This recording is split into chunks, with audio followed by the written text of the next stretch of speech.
the most successful agents are the ones that do the basics just at a high level. Are they really the basics if not everybody's doing them? Or are those basics actually high level, right? But in reality, if you're stuck or you're not seeing success, go back to what has worked in the past for you. Mm-hmm. Because the idea is if it's worked in the past, it's probably going to work again. So what work did you do? What campaign did you run? Where did you get those leads from? Go determine what that work was and continue to do it.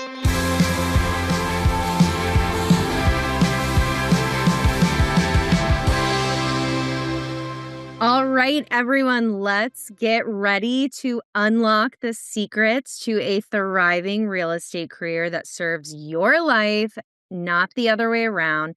Today, we're chatting with Emily Terrell, a trailblazer in the industry with nearly a decade of experience as a top team leader and a Tom Ferry coach. Emily is a master at creating systems that boost your productivity and are going to maximize your results. So while she's living her best life in Texas, she is also 6 months out of the year living at the beach. Yes, you heard that right. That's incredible. I want tips on how I can do this too. But Emily is here to share her expertise on everything from leveraging past clients to mastering social media. So let's dive into some actual insights and ready-made solutions that are going to help you work smarter, not harder. Emily, welcome. Yeah, thanks so much for having me. I'm super pumped to be here today.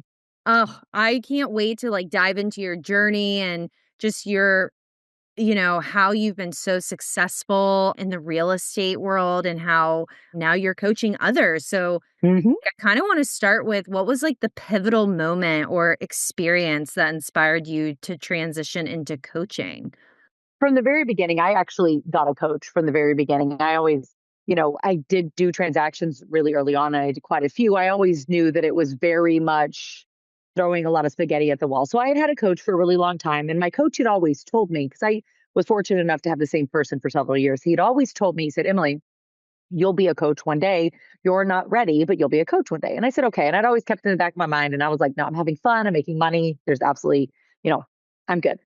Well, one day, and actually in 2020, I had an opportunity with some investments that I made to hit some really massive financial goals, meaning I paid my life off. Like I paid my house off, my cars, RV, I mean, everything, right? Credit cards, every piece of debt that you could have.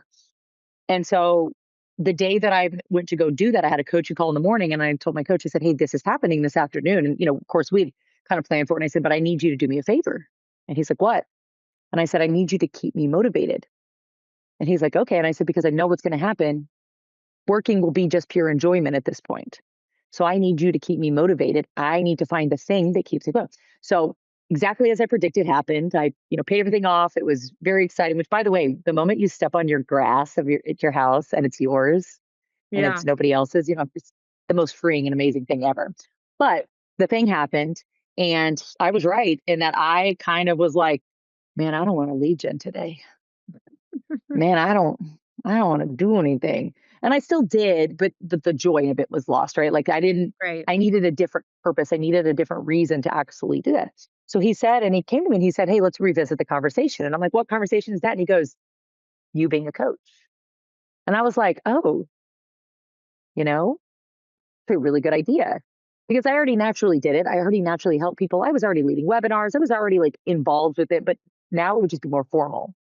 So that was kind of the moment that I was like, yep, this is it. And then what I found is this is I'm great at real estate, but I love coaching and I love speaking and I love helping people. Like that is truly way more of a passion than actually selling real estate ever was for me.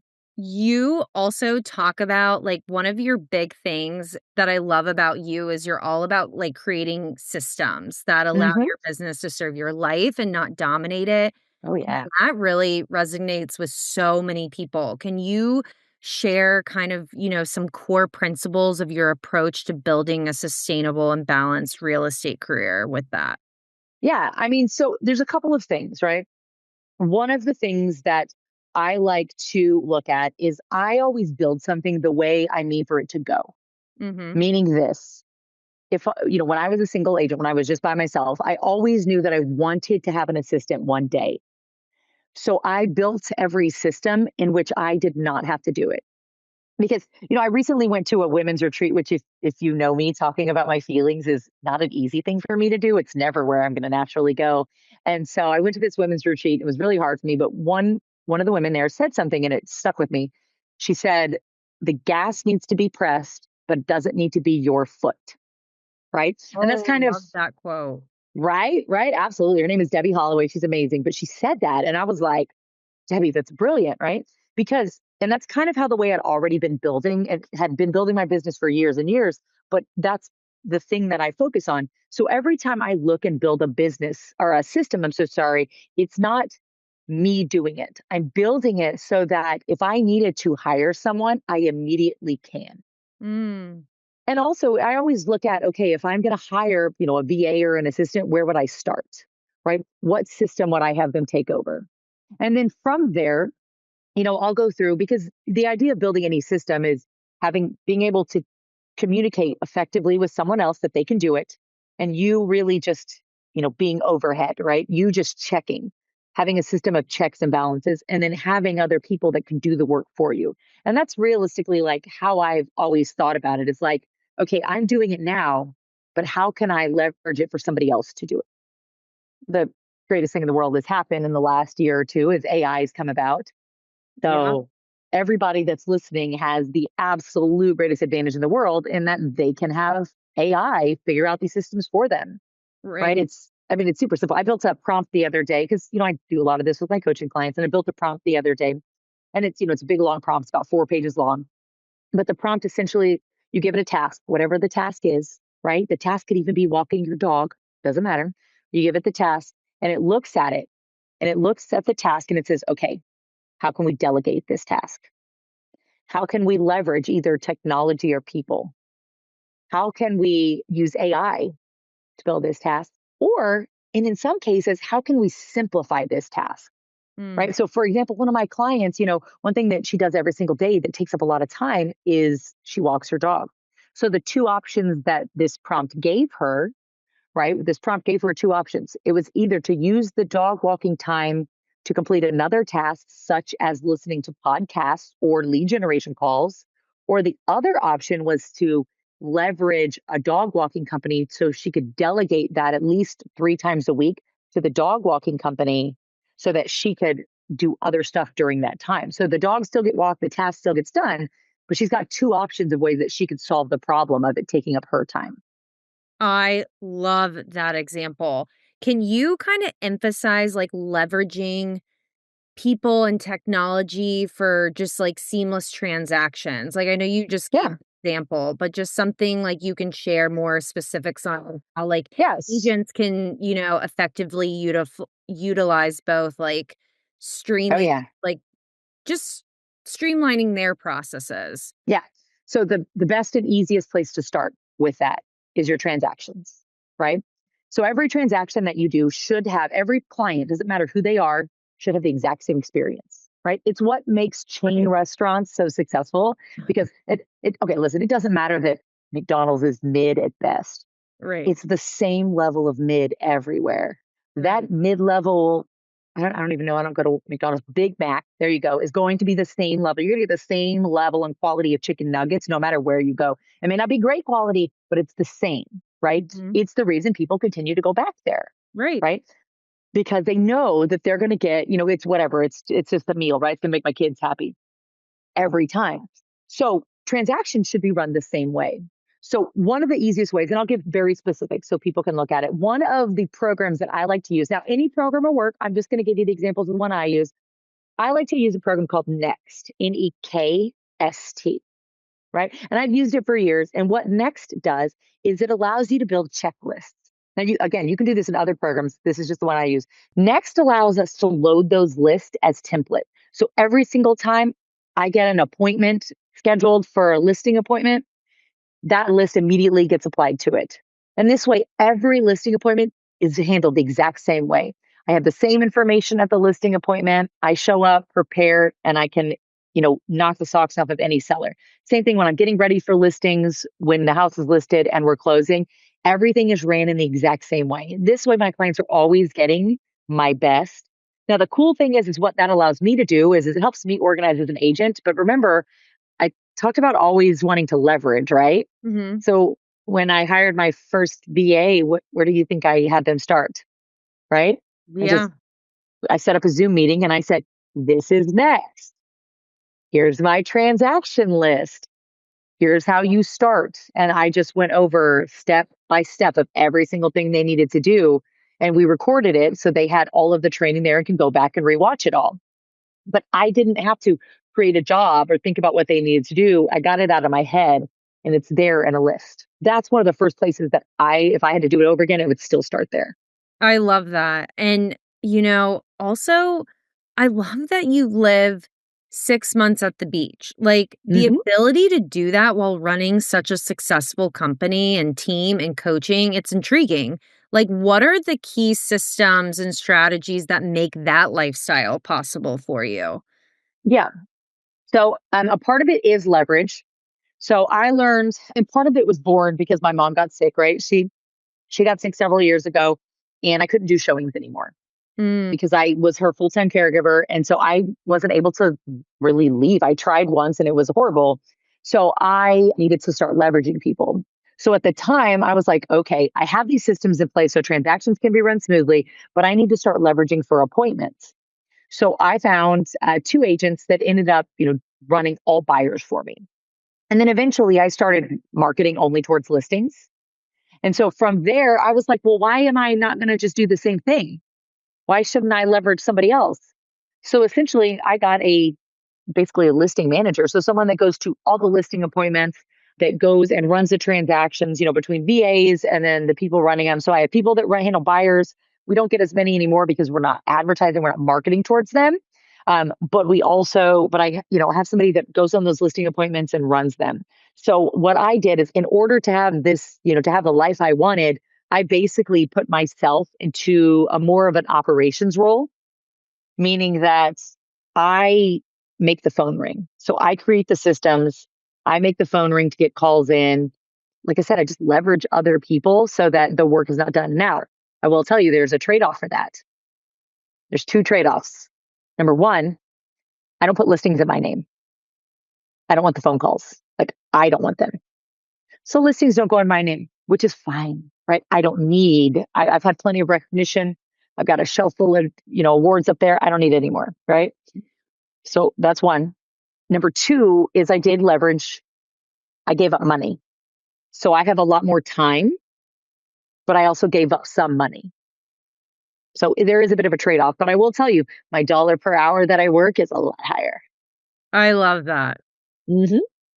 Being successful real estate professional while raising young children is a significant achievement. And I know there's a lot of parents in this profession. Like, what are some of the biggest challenges you faced, and what advice do you have for other parents in the industry?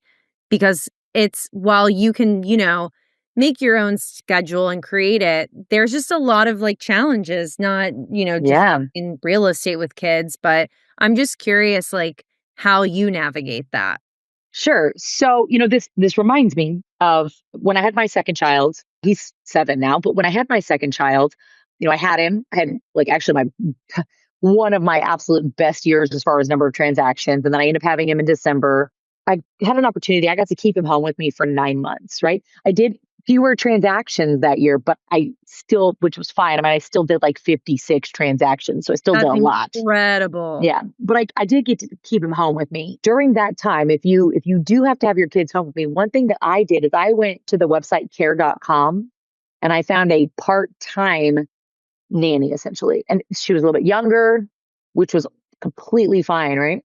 Because all I needed for her to do was to be available. And I only had her for like 3 days a week for like 4 hours at a time, right? It wasn't a ton. It was very part-time for her, which worked in her schedule really well.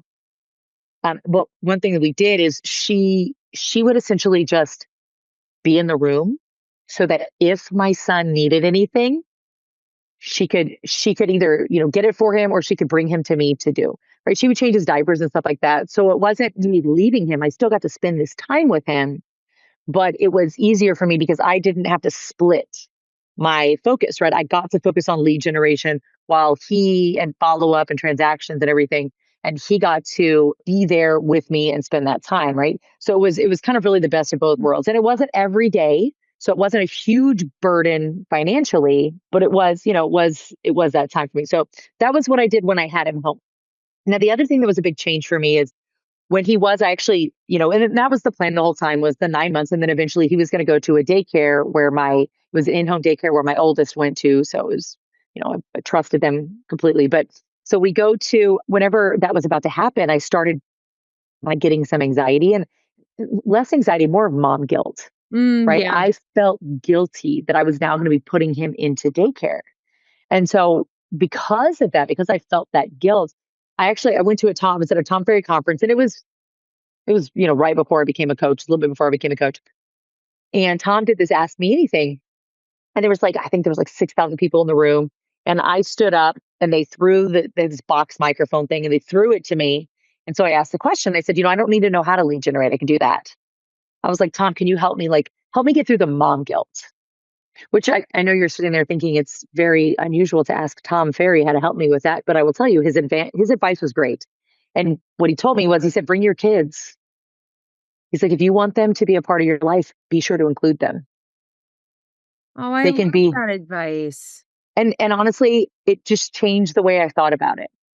Right. Yes, granted, I still worked very hard. Right. I still did a lot of showings. I still did a lot of appointments. But when I was with my kids, I made time for my kids. My kids were part of my goal planning. My kids started to enjoy going and working with me. Right. Like enjoyed spending that time with me.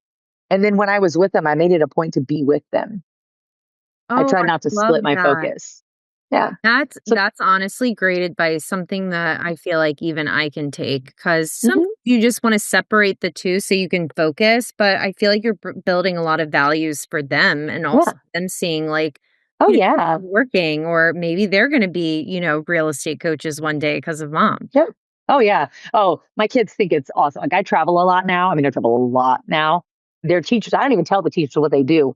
The teacher's like, so I heard you travel a lot. I'm like, oh yeah. They're like, your kids think you're like whichever one it is, thinks you're the coolest person in the world. And I'm like, I love that. I I love love it. that. Hmm. So Yeah. switching a little bit, like talking about coaching expertise, like, Mhm. as a Tom Ferry coach, what are some of like the core principles or methodologies you incorporate into your coaching programs? Or not even necessarily being like a Tom Ferry coach, just what you kind of have come up with. Like what are your like core Yeah. principles? So realistically, the thing that I do I do two things with all of my coaching clients, right? Number one is we always we always keep what their goals are in mind, right? We're always looking at like what are your goals? Or another way to say is like what problem do you need solved within your Mhm. business, right? But we're always looking at these three goals that they have. The three goals for the quarter, what three goals do you have for the year? Because we're always moving towards that. Right. So we always keep that in mind because we don't want to just like, we're not making calls just for the sake of making calls. We're not we're not just making reels because we need to make reels. No, what is the bigger purpose of Mhm. doing that, right? The other thing that I really like to focus on is it's not so much, and this has to do with the goals too. It's all about learning to prioritize, right? We only have so much time in the day, and everybody always has this problem with like they always say time management. They don't. Nobody really has a time management problem, right? They actually have a priority problem. What tasks are more important and need to get done, and how do you figure that out? Right. So we are always looking at, okay, you're adding this new lead source or you're adding this new task. What do you need to give up? Right. How can we really make sure that we're focusing on what they're doing? And in some cases, it's okay, do we need to leverage? Right. Is it time for you to start growing? Is it time for you to hire a buyer's agent? Or is it time for you to let go of maybe a lead source that hasn't been working in the past? Mm. Right? Is that something that we need to do? So it's always looking at how can your business be better by learning to prioritize your time. And if you think about it, if you put the guise of everything is about prioritizing, all the rest of it kind of starts to make sense. And you look at your business in a different way of like, what is going to be the most effective use of my time? Right. You kind of talked about this a little bit in this answer, but what would you say your ideal coaching who is your ideal coaching client? And like what are the typical challenges they're facing when they do come to you? Honestly, like I don't really have for me personally, I don't have an ideal. It's more about a mindset, right? I love that. It has to be someone who's to be coachable. And it honestly, so, with Comp we have like 8 levels of, where somebody is in their coaching journey, right? And it's kind of it's a pyramid. The most people are like brand new agents, and then it goes from there. I don't really have like a specific, like, oh, you have to be this level. I don't. It's more of they need to be coachable, and they also need to be like willing to make changes, because being coachable and then willing to make changes. Right now, I'm not saying that they have to do every single thing that I say, because I'm not their mom, right? Great. I raised 2.5 people, which is means my 2 kids and my husband, right? I'm already raising that. I don't need to raise my other coaching clients, right? But it's more about, okay, are you willing to just look at it from a different perspective? Yeah. Are you willing to let me challenge you in your way of thinking? And so for me, it's just coming in with that, because, the way I run my coaching calls, they're more mastermind, right? You tell me something that you're looking to do. So then we look at, okay, how can we make it better? How can we make it smarter? How can we leverage other people? How does this help you grow? How does this meet your goals? Right? Do we need to adjust your goals because this is a better fit for you? Right. So it's more of a continued conversation. So Yeah. because I run my calls that way, I'm always looking for people who have you know, that desire and that want to grow. And as long as they have that, then I'm pretty open to them, because I want open minded to be in my roster, and that usually works out really well for both of us.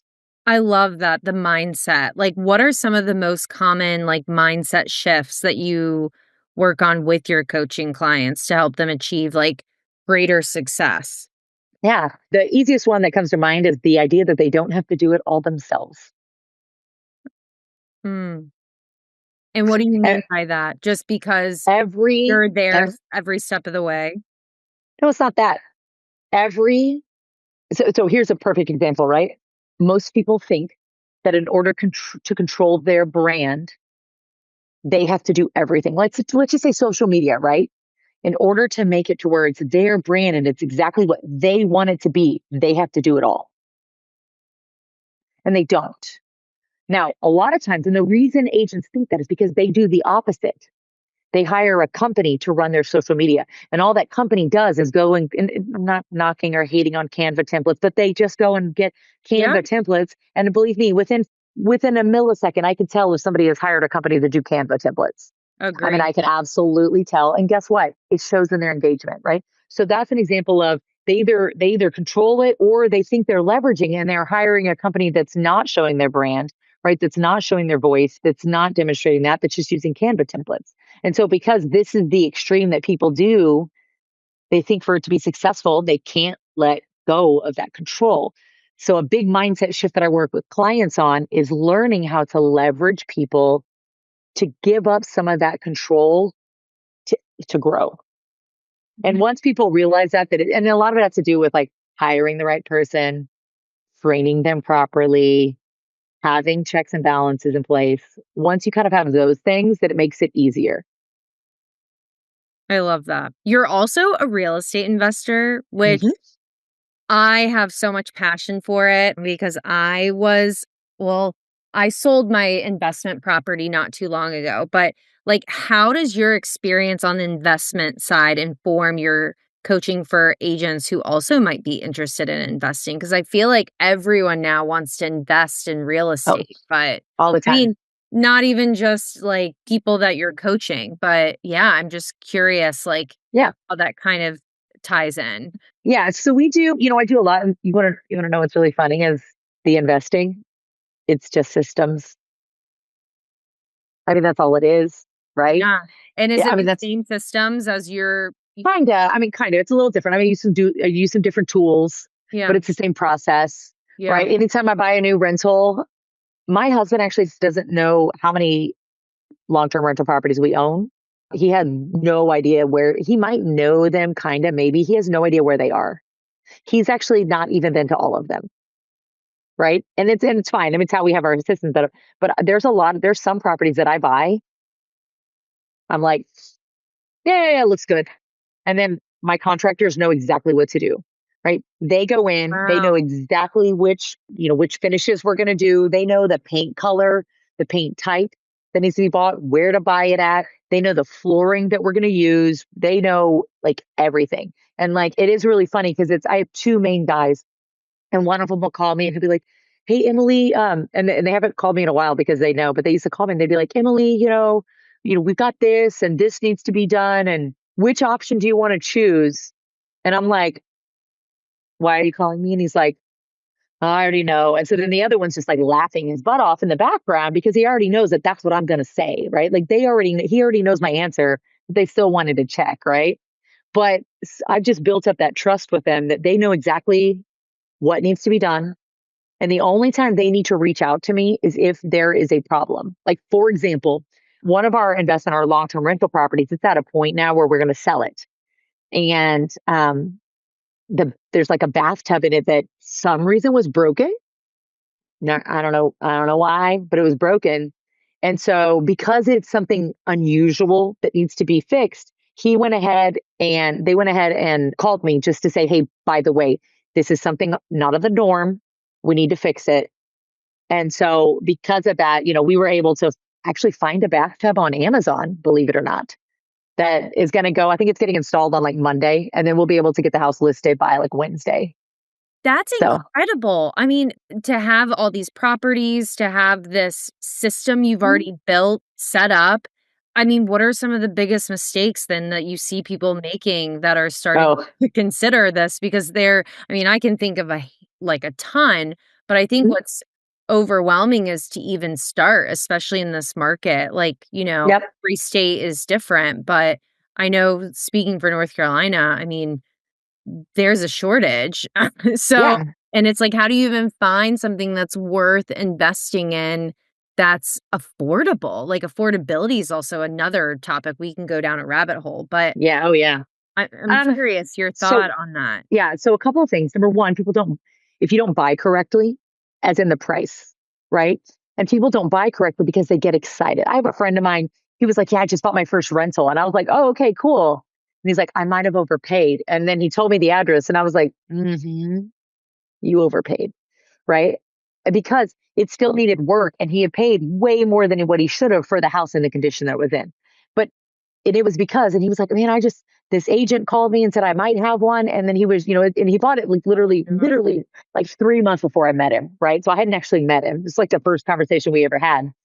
And so, which also led to his second mistake. And the second mistake that most people make, right? They over improve, especially for rentals. I have a very specific list, right? Typically, we go in, the first thing that we do, we do the demo is we paint. I always paint the ceilings and I paint the walls. They're all done. The ceilings are white, the walls are done, like a light gray, durable paint, right? That looks good. We then change out like light switch covers and things like that because believe it or not, those things get gross and they're a really, really cheap way to make to elevate the house a little bit more, right? Hmm. If I'm going to replace the countertops and it's a long-term rental, I will literally go to IKEA and buy the butcher block looking countertops and replace it with those. Because most people, they're like, "Oh no, we'll do stone." And I'm not going to spend thousands of dollars on stone. I'm going to buy the $80 9-foot sheets from IKEA and replace them. Because even if I have to replace them more than one time, I'm still cheaper than replacing with a hard stone that, by the way, can still get damaged. So I'll replace it in something like that, right? And then the flooring, depending on it depends on the level of the rental, right? But the typical ones that I buy, I'm going to use just a vinyl flooring, just the big vinyl sheet flooring that looks great. And then if there are any tears in there, they can actually be fixed really easily. My guys are skilled enough to be able to replace parts that are torn or damaged if need be. Oh, interesting. Okay, Hmm. those are some good hacks. How do you find properties? Like, do you have someone I mean, obviously you're in the industry, but like for someone, that is like looking to, first steps on like building wealth, Yeah. like what would you say Hey, to them? you know how real estate agents find listings by talking to people? Mhm. same thing. Same thing. It really is the same thing. Now, don't get me wrong. I bought some properties. I bought properties a bunch of different ways. I bought them off the MLS before. I bought them for wholesalers. I bought them different ways. But the best ones, the best deals that I've ever gotten have been from creating relationships with people, right? Calling distressed properties, talking to neighbors of distressed properties, creating relationships within my community so that when people post things on social media, I'm immediately tagged in them, right? Building those types of relationships. And a lot of that stuff has met me with like just, properties where somebody's like, hey, I'm looking to sell my property. I need to sell it quickly. For example, the other day, somebody reached out to me and he's like, hey, my brother needs to sell his house, but he needs to sell it really, really quickly. And I'm like, okay, well, let me take a look. So it was that, right? Like people know that, I built the reputation and people know that I invest.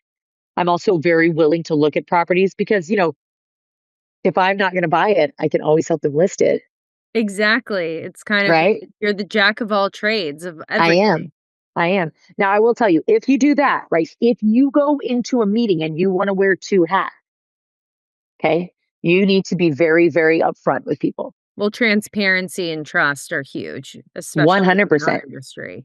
You go in and you say, hey, look, I am a real estate agent, and we're going to have two conversations today. I'm not going to take offense to either one. If you'd like to sell this house in this many days, here's my offer. This is me purchasing the house as an investment property. But I'm also going to go ahead and show you at the same time, and I'm going to give you both offers. This one will probably take this much time. Like in San Antonio right now, we're almost at like, I think we're somewhere around 90 days right now, right? This will take about 90 days, but this is the estimate of what you could probably sell it at. And those numbers are, they're going to be different, right? They're going to be significantly different, but it is going to be those two conversations that I can have with people because I don't want anybody to ever come back and say, well, you didn't tell us. Absolutely, I did. Here are your two options. And what I've found is that in most cases, when I really want to buy a property, right, when we're having that conversation, they'll take my offer a lot of Yeah. times, knowing full well that this is what I could list it at and, knowing what they'll net in both scenarios. They'll take my offer a lot of times, especially if they need to, and I was very You upfront built with that it. trust, that Mhm. transparency with them. I mean, that's a big, thing when you're Yep. you're negotiating or even like, you know, talking to people. What are some of the biggest trends you're currently seeing in the real estate market, and how would you advise your clients to navigate them right now? Because there's a lot Um, going on. there's a lot going on, right? And some of that depends on like where you're at, Yeah. right? Like for example, in San Antonio, expired listings are massive right now. I mean, Mm, May 1st, we had 216 new expireds on May 1st. It's crazy, right? wow. Yeah, and not every market is doing that. It's kind of weird. People are either feast or famine right now, right? And I mean, it can be argued of which way that is, but Yeah. there, markets are either really, really hot and selling quickly, or it's the opposite in which they are, you're having a ton of expireds. So what I do with one of, all of my coaching clients is we take a look at what's going on with expireds. Are there any? Are there any available in your market? Yes or no? How many are them are there per day that we can take a look at? And what that's done is that allows us to decide if that's a lead source that they want to pursue or not. So my team does work expireds and we're very successful with them. But that's because, we have a ton. One of my other coaching clients, his name is Jeff. Same thing. He gets probably, I think he's like an average of 3 listings a month right now, just from expireds. And he's been working them since January, right? So he's getting a ton of listings just from expireds. And it's just because he's calling them, right? So, like, that's an example of a trend of something that, I work with all of my coaching clients on. And it's something we've been looking at for the past several months to Oh, see if something like interesting. expireds are going to be something that they can work. What would you say, agents that are feeling, overwhelmed or stuck, like what's some, piece of advice that's actionable that you would give them to kind of regain momentum? Um, So I heard someone say this once, and I don't really remember where it was, but I did hear somebody say this once, and they said, that the most successful agents are the ones that do the basics just at a high level. I'm going to kind of argue with that are they really the basics if not everybody's doing them? Or like, Hmm. are those basics actually high level, right? But in reality, if you're stuck or you're not seeing success, go back to what has worked in the past for you. Mhm. Because the idea is if it's worked in the past, it's probably going to work again, right? So what work did you do? What campaign did you run? Where did you get those leads from? Go determine what that work was and continue to do it. Because that's how you build the scalable business, right? Is you just continue to do the same things over and over again. Right. So if you've never had any deals, then start with the basics. Figure out what's working in your market, such as expired, or maybe it's open houses, or maybe it's circle prospecting around, listings in your area, right? Figure out what that play is and do it over and over and over again. I love that. Yeah. Very I know. sometimes it's the simplicity of it all, right? I mean, Um, it really is. People like to overcomplicate. everything. And it's Yeah. just simple sometimes. Yep. Emily, you are incredible. I'm so glad. I feel like this gosh, we've I could talk to you for hours. Yeah. I ask everyone that comes on Doorify MLS's podcast this one question. If you could change anything in the real estate industry with a magic Mhm. wand, what would it be and why? I'd honestly make the barrier to entry a little bit harder, mainly because we have an 86% rate of a non renewal, which means that in my opinion, it's a little bit too easy for people to become real estate agents. So I think if it was, and it's not because I'm like, oh, I want less competition. There's enough deals for everybody, right? I have an abundance mindset. There's enough for everybody. I'm not worried about that.